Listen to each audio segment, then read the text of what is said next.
자, 112의 부가세 신고 관련된 문제 보겠습니다. 자, 문제 3번의 1번입니다. 자, 다음 자료를 바탕으로 2기 부가가치세 확정 신고 기간 10월부터 12월에 부동산 임대 공급가액 명세서를 작성하시오라고 되어 있고요. 정기예금 간주임들에 대한 정기예금 이자율은 3.1%로 가정한다. 이런 문제는 여러분 잘 보고 입력하시면 되는 거니까 실수하지 않게 잘 입력해 주시면 됩니다. 자, 그러면 부가가치 메뉴 안에 부동산 임대 공급가액 명세서 이쪽으로 들어가 주시고요.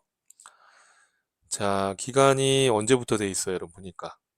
자, 2기 확정이니까 10월부터 12월까지 들어가시면 되겠고요.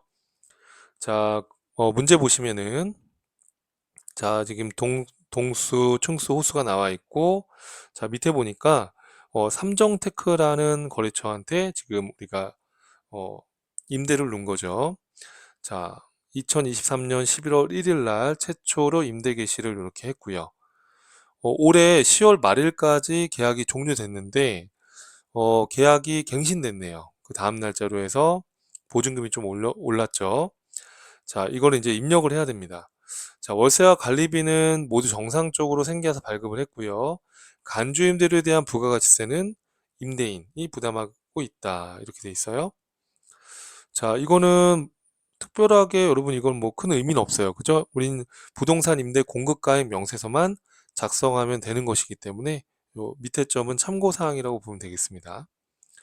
자, 그럼 입력을 그대로 해주시면 됩니다. 자, F2번 눌러서 자, 거래처가 삼정테크죠? 자, 동은 2동 1층 103호 이렇게. 자, 면적은 100m 제곱이고요. 자, 용도는 사무실이라고 나와 있습니다. 자, 2023년도 11월 1일부터 2025년도 10월 31일까지. 자, 보증금은 5천만 원이고요. 자, 월세는 200만 원. 관리비는 50만 원. 자, 요 한 달치가 짓게 된 이유가 30일이 짓게 된 이유가 지금 우리가 신고하려는 기간이 25년도 12월 달이니까 요 계약 끝나는 10월 한 달만 적용이 된 겁니다. 자, 근데 계약이 갱신됐죠. 그러면 여기다가 반드시 갱신 1에다가 요 커서를 위치하고요. 엔터를 눌러주시면 요 종료일의 마지막 날짜의 다음 날짜가 자동으로 입력이 되고요. 자, 2027년도 언제까지? 10월 31일까지 보증금이 6천. 그 다음에 월세가 200이죠. 자, 관리비가 50. 이렇게 입력해 주시면 지금 11월 달하고 12월 달 두 달치가 이렇게 이제 반영이 된 거예요. 자, 적용 이자율은 3.1%니까 바꿀 필요가 없죠. 만약에 이자율을 바꿔야 될 상황이다라고 한다면 이자율을 클릭해서 이자율을 변경할 수도 있습니다. 이렇게 입력해 주시면 되겠고, 자, 여러분 그 교재로 지금 수업 들으시는 경우에는 교재 해답 그림에도 이렇게 각각 어, 캡처해서 이미지 해놨으니까 참고하시면 되겠습니다. 음. 자, 이렇게 해서 입력해 주시고 밑에 것도 이렇게 해서 따로따로 입력을 해 주셔야 된다는 거. 자, 이렇게 해서 정리를 해 주시면 되겠고요. 자, 그 다음 문제 한번 풀어볼게요. 저장하는 거 항상 잊지 마시고요. 저장 눌러주시고 이렇게 마무리해 주시면 되겠습니다. 자, 부동산 임대 공급가액 명세서를 작성하려고만 되어 있기 때문에 여기까지만 작업해 주시면 되는 거예요. 자, 제시된 것까지, 지시한 것까지만 우리는 하면 되는 겁니다. 자, 다음 문제 보겠습니다. 자, 2번인데요. 다음 자료를 이용하여 25년도 1기 예정신고 기간 1월에서 3월에 부가세 신고서를 작성하시오라고 되어 있고요. 불러온 자료는 무시하고 부가세 신고서 외에 부속서류 작성은 생략할 것이라고 되어 있습니다. 자, 매출 자료가 나와 있고요. 그리고 매입 자료가 나와 있고요. 그리고 기타, 전자신고 세액 공제는 고려하지 않는다. 자, 고려하지 않아야 되는 거죠. 예정신고 때는 전자신고 세액 공제를 받을 수 없어요. 자, 그럼 이거 입력 완료된 거는 마무리 하시고, 자, 그 다음에 부가세 신고서로 들어가셔서 이제 입력을 같이 한번 해보시면 되겠네요. 자, 기간은 언제부터 언젠가요, 여러분? 10월 1일부터, 아, 다시요. 기간은, 1월 1일부터죠. 예. 1기 예정이니까 1월 1일부터 3월 31일까지. 자, 매출 자료 보시면 전자생계한서 발급분이 3억 5천 있습니다. 그럼 생계한서 쪽에 금액을 입력하시면 되겠고요. 현금 영수증 발급한 건 현금 영수증란에다가 반영하시면 됩니다. 자, 부동산 임대 공급가액 명세서에서 계산된 간주임대료. 자, 이건 생계한서 발급 대상이 아니기 때문에 과세의 기타란에다가 반영하시면 되는 거예요. 자, 여기 기타란에다가 다시 입력해 보겠습니다. 287600. 그러면 28760 이렇게 입력하시고요. 자, 그 다음에 매입 자료로 내려가 보시면, 자, 전자생계 수취분 일반 매입이 1억 1000이 있고요. 세액이 1100인데 토지 관련된 매입세액은 공제가 안 되죠. 그래서 35만 원이 1억 1000 안에 포함되어 있대요. 자, 여러분 그러면 우선은, 자, 토지 관련된 매입은 일반 매입으로 신고하시는 거예요. 그쵸? 그리고 토지 관련된 매입세액은 불공제입니다.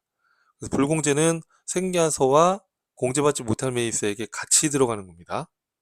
그러면 1억 1000만 원이 들어가시고 1100, 그리고 동시에 공제받지 못할 매입세액 우측에다가 35만 원 입력을 해주셔야 돼요. 자, 고정자산 매입은 여기 지금 고정자산 쪽에다가 입력을 해주시면 되겠죠. 4천만 원, 그리고 400. 자, 이렇게 해서 입력을 해주시고요. 자, 그런데 고정자산 매입도 보니까 이 4천만 원이 업무용 승용차, 개별 소비세 과세 대상 승용차입니다. 불공제 사유잖아요. 그러면 다시 공제받지 못할 매입세액 35만 원에다가 4천만 원을 더하셔야 되는 거죠. 그럼 4,035만 원 이렇게 되겠네요. 그리고 400, 3만 5천 원 이렇게 되겠죠? 10% 하시면은요. 자, 이렇게 해서 다시 한번 입력을 해주시고요.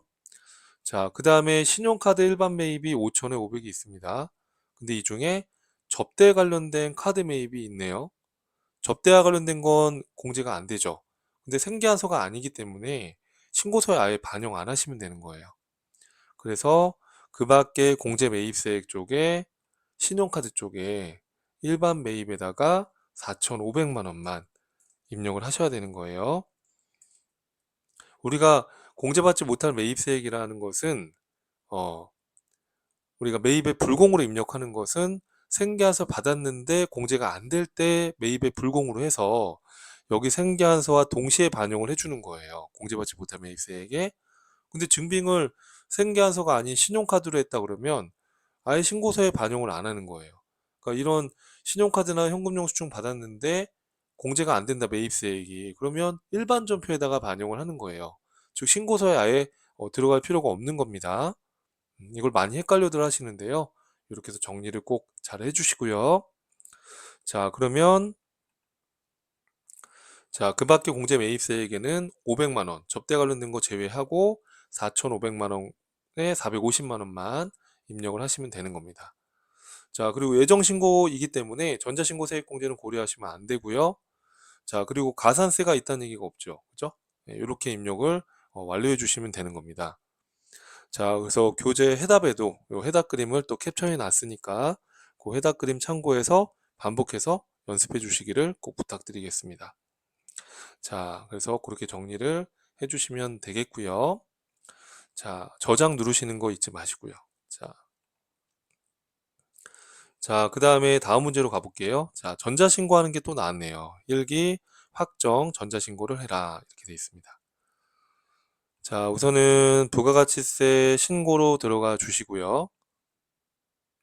자, 1기 확정이면은 4월 1일부터 6월 30일. 자, 실제 시험에서는 거기 문제 보시면 신고서와 부속서류가 마감되어 있다라고 되어 있기 때문에 조회하셨을 때 마감이 돼 있을 건데 데이터를 이제 우리가 변환해서 연습을 하기 때문에 여기 지금 데이터 마감이 풀어져 있는 겁니다. 그러면 연습하실 때에는 마감을 한번 이렇게 해서 연습하는 걸로 연습해 주시면 감사하겠습니다. 자, 그러면 자, 부가세 신고서 마감하시기 전에 관련 부속 서류들을 마감해 보시면 되겠죠. 자, 생계한 사학계표 들어가 보시면 자, 1기 확정이니까 4월에서 6월로 들어가시면 이렇게 이제 불러져 왔고요. 마감을 해주시면 되겠습니다. 자, 혹시 계산서도 있는지 한번 볼까요? 자, 계산서 1기 확정이니까 4월에서 6월로 들어가 주시고 계산서는 없네요, 자료가. 자, 그래서 학계표부터 마감하시고 여기서 마감 눌러주시면 이렇게 같이 불러줘 옵니다. 그럼 마감해 주시면 되겠고요. 자, 그 다음에 마감이 되어 있겠죠, 시험에서는. 근데 혹시라도 이제 만약에 문제에서 뭐 마감을 직접 하라라고 나오면 지금처럼 마감해 주시면 되겠고요. 자, 전자신고로 들어가신 다음에 1기 확정이니까 4월에서 6월로 진입해 주시면 되겠고, 자, 그 다음에 제작 눌러주시고요. 비밀번호는 1300-1300이라고 되어 있네요. 그렇게 제시되어 있으면 제시된 것으로 해주시면 되겠습니다. 1300-1300. 자, 위에 거 제가 공을 하나 더 눌렀나 봅니다. 자, 다시 입력해 볼까요? 1300-1300. 자, 그리고 똑같이 1300 이렇게 똑같이 제시된 걸로 입력해 주시면 되겠고요. 자, 완료되었고, 자, 그 다음에 이거를 닫고, 닫을 필요 없었는데, 여기 전자신고에서 위에 홈택스 바로가기로 가셔도 되고요. 또는 혹시 닫으셨으면 여기 홈택스 전자신고, 아까 그게 똑같은 메뉴입니다. 이쪽을 눌러서 들어가셔도 되고요. 자, 이렇게 절차 안내는 X표로 닫아주시면 되고요. 찾아보기 눌러서 자, 요거 ENC로 시작하는 거 불러오시고요. 자, 그리고 밑으로 내려서 형식 검증하기 1300 확인. 그리고 순차적으로 눌러주시면 되는 거죠. 이렇게 전자파일 제출 눌러서 제출하기 순차적으로 이렇게 해서 이 화면까지 나오시면 됩니다. 자, 기출문제 지금 강의를 앞에서부터 쭉 들으셨다면 알겠지만 계속 반복해서 나오죠, 여러분. 네, 그래서 이렇게 여러분 충분히 순차적으로 수업을 들으셨다면 어렵지 않게 하실 거라고 생각이 듭니다. 자, 그 다음에 문제 4번의 결산과 관련된 내용입니다. 자, 문제 1번입니다. 자, 3월 22일 장기 투자 목적으로 주식회사 바른상사의 비상장 주식 만주를 730만 원에 취득하였다. 자, 결산일에 주당 시가가 850원이네요. 그럼 계산기로 바로 850원 곱하기 만주 하게 되면 850이죠. 근데 지금 730에 취득을 했었으니까 120만 원만큼 지금 가격이 더 오른 거죠. 그럼 요것만큼 120만 원만큼 평가 이익을 잡아주시면 되는데 장기 투자 목적입니다. 그럼 뭐예요? 매도 가는 증권으로 잡아주시는 게 맞겠죠? 자, 일반 전표 입력으로 들어가서 자, 12월 31일자로 가신 다음에 자, 12월 31일자로 가신 다음에 차변에 매도 가는 증권 120만 원만큼 올랐으니까 자, 혹시라도 문제에서 매도 가는 증권 평가 손실이 있었다라는 뉘앙스가 있으면 그거부터 먼저 상기한다는 거 잊지 마시고요. 자, 대변에 매도 가는 증권 평가 이익 이렇게 해서 회계 처리를 완료하시면 되겠습니다. 자, 다음 문제로 한번 가볼까요? 자, 2번입니다. 자, 12월 30일 날 장부상 현금보다 실제 현금이 10만 2천 원이 적은 것을 발견했대요. 그래서 현금가 부족이라고 차변에 기록해 놨는데 그 원인을 도저히 모르겠대요. 그러면 대변에 현금가 부족 없애고 돈이 없어진 거니까 잡손실로 처리하시면 되는 거예요. 자, 차변에 잡손실. 자, 금액이 얼마라고 여러분? 10만 2천 원? 그쵸? 자, 대변에 그렇죠. 현금가 부족. 이렇게. 자, 근데 말은 만약에 이제 문제가 좀 어렵게 나온다면 만약에 이게 차이가 나는 시점이 12월 31일이었다. 결산일 현재에 만약에 차이가 났다라고 하면 그때는 어떻게 해야 돼요? 이때는 여러분 차변의 잡손실 현금 가부적으로 한 적이 없기 때문에 그렇죠. 바로 현금으로 조정을 해야 되는 거죠. 근데 지금은 12월 30일 날 차이가 났고 이거를 현금 가부족으로 해놨으니까 이때는 현금 가부족을 없앤 거예요. 이렇게. 이해되시죠? 여러분 무슨 말인지? 자, 자, 그럼 입력을 한번 같이 해볼게요. 이렇게 입력을 해봤고 그 다음 거 한번 같이 보고 입력해 볼게요. 자, 3번입니다. 결산 시에 거래처 원장 중에 보통예금 우리은행의 잔액이 마이너스가 있대요. 마이너스 통장인 것 같아요. 자, 마이너스 3,542만 3,800원이 있다. 이렇게 좀 나와 있네요. 자, 마이너스 통장을 확인되었다. 그래서 단기 차입금 계정을 사용하고 음수로 회계 처리하지 말 것. 자, 여러분 우리가 이 마이너스 난 금액을 차입금으로 회계 처리해야 되는 이유는 자, 마이너스 통장 같은 경우에 예를 들어서 간단한 한번 예를 들어 볼게요, 여러분. 자, 마이너스 통장을 개설하고 내가 보통 예금으로 100원을 현금으로 입금해 놨고요. 내가 연도 중에 원재료를 구입하면서 120원짜리를 구입하면서 한도가 만약에 충분히 있다라고 했을 때에는 잔액이 100원밖에 없지만 한도 내에서 예금이 인출이 가능하죠. 근데 12월 31일 날에 보면 지금 100원이 있었는데 지금 120원이 지금 나갔으니까 마이너스 20원만큼 통장의 잔고가 마이너스로 되어 있겠죠. 그렇죠? 마이너스 20원만큼. 그럼 이 마이너스가 났다는 거는 결국에 내가 은행에서 보통예금 20원을 빌려서 쓴 거예요, 결론은. 그러니까 이 마이너스 난 금액만큼 단기 차입금으로 회계 처리를 해줘야 되는 겁니다. 이해되실까요, 여러분? 그래서 이제 마이너스 통장 문제가 나오면 마이너스 난 금액만큼 차입금을 잡아주시는 이유가 이런 이유예요. 자, 입력을 한번 해볼까요? 자, 차변에 보통예금. 자, 금액은 얼마죠? 마이너스 난 금액이. 문제 보시면 423. 800인가요? 네, 그렇게. 자, 그리고 대변에 그것만큼 내가 연도 중에 차입을 한 거죠. 자, 우리은행이라고 나와 있습니다. 그래서 우리은행 이렇게 걸어주시면 되겠습니다. 자, 보통 예금에 어디 은행에 예금됐다라는 건 없으니까 이 차입금에만 이렇게 걸어주시면 되겠습니다. 자, 다음 문제 보시죠. 4번입니다. 자, 올해 3월 1일 날 영업부 사무실에 대한 화재보험에 대해서 자, 120만 원을 전액 납입하고 비용으로 처리했대요. 영업부니까 판관비로 했겠죠. 그런데 보니까 이 보험료가 올해 3월 1일부터 내년도 2월 말까지예요. 그죠? 그러면 2개월치는 올해 비용이 아니잖아요.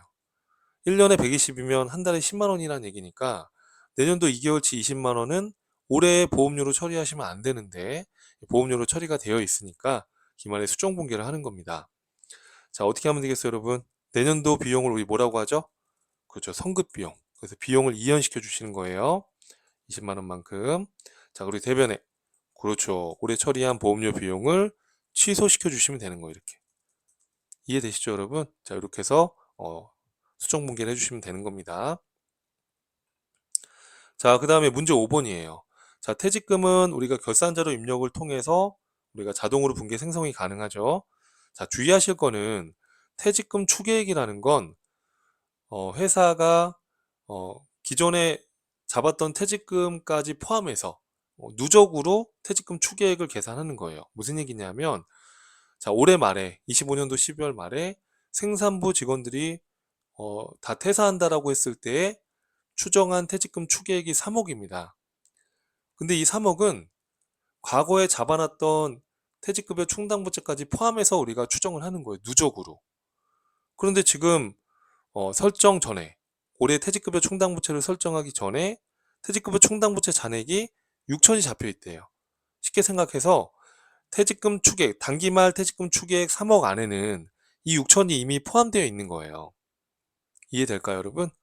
그러면 우리가 올해 추가해야 될 금액은 3억이 아니라 그렇죠. 2억 4천이에요. 자, 마케팅 부서 퇴직금 추계액이 1억인데 1억 안에는 2천만 원의 퇴직금이 포함되어 있는 겁니다. 올해 추가된 금액은 1억이 아니라 그렇죠. 8천이 되는 거죠. 자, 이렇게 해서 여러분 이 금액을 2억 4천하고 8천을 결산자료 입력해서 입력하시면 되는 거예요. 자, 그럼 이제 우리가 수동으로 분기할 건 다 했으니까 이거 닫고요. 마지막으로 어디로 들어가시면 돼요? 그렇죠. 결산자료 입력으로 들어가서 1월부터 12월로 들어가시고요. 자, 여러분 참고로 중요한 건 아닌데 상단에 퇴직 충당이라는 기능이 있어요. 요거를 클릭해 주시면 문제에서 제시한 그 숫자들이 나와 있죠. 자, 지금 퇴직급여 충당부채 설정 전 잔액이 6천이죠. 500번대가. 그리고 800번대가 2천이에요. 그럼 여기다가 추계액 3억 원을 이렇게 입력을 해도 자동 계산이 되죠. 그리고 1억 이렇게 입력을 해도 8천이 입력됩니다. 이렇게 해서 결산 반영을 눌러주시면 여기 노무비의 퇴직급여란에 이 금액이 반영되고요. 2억 4천이. 또 판매비와 관리비에 해당하는 퇴직급여에 8천이 반영됩니다. 이렇게 해서 입력을 하셔도 되고 아니면 계산한 금액을 직접 여기다가 2억 4천 이렇게 직접 이렇게 입력을 하셔도 상관없습니다. 여기다가 8천이라고 직접 입력을 해도 상관이 없어요. 자, 이게 문제의 데이터를 퇴직 충당에다가 직접 이렇게 관련된 데이터를 정확하게 주는 경우도 있지만 이 데이터가 여기 안 들어가 있을 수도 있기 때문에 이런 기능이 있다라는 거 정도 보시면 되겠습니다. 그래서 이 데이터가 있다 그러면 여기다가 추가로 입력해서 반영을 하셔도 되고 여기 데이터 들어가 보니까 전혀 이 데이터가 연결이 안 돼 있다 그러면 여기다가 직접 여러분들께서 입력을 하시면 됩니다. 이해되시죠, 여러분? 자, 이렇게 해서 입력을 하신 다음에 마지막에 뭘 누르셔야 돼요? 그렇죠. 전표 추가를 누르시지 않으면 분기가 생성이 되지 않는다는 거. 자, 전표 추가하겠습니까? 예. 눌러주시면 결차 결대로 해서 일반 전표 입력 12월 말일자에 분기가 생성이 됩니다. 또 가끔 물어보시는 분들이 있어요. 자, 이렇게 생성을 했는데, 선생님 궁금한 게 일반 전표 제가 들어가 보니까 여기 지금 퇴직급여 충당부채는 분기가 잘 되었는데 이 외에 매출원가 이런 분기도 다 들어가 있는데 그럼 이거 잘못된 거 아닙니까? 이건 채점 대상이 아닙니다. 그래서 추가 눌러주시면 돼요. 이 숫자들이 들어간 이유는 기말원 재료나 기말 제공품, 기말 제품에 남아있는 금액을 0으로 해서 나머지가 다 이렇게 반영이 된 거예요. 근데 이건 채점 대상으로 하지 않기 때문에 상관없다는 거예요, 제 말은. 그래서 우리는 문제 나와 있는 거 금액 넣고 추가 누르시면 되는 거라는 거. 이거는 채점 대상으로 하지 않기 때문에 이 분기가 들어갔다 하더라도 감점을 당하시거나 그런 게 아니라는 겁니다. 이해되시죠, 여러분? 자, 이렇게 해서 가끔 또 물어보시는 분들이 있어서 한번 제가 설명을 좀 드렸습니다. 자, 그래서 결산과 관련된 분기까지 같이 입력을 했고요. 또 다음 강의에서 이어서 뵙겠습니다.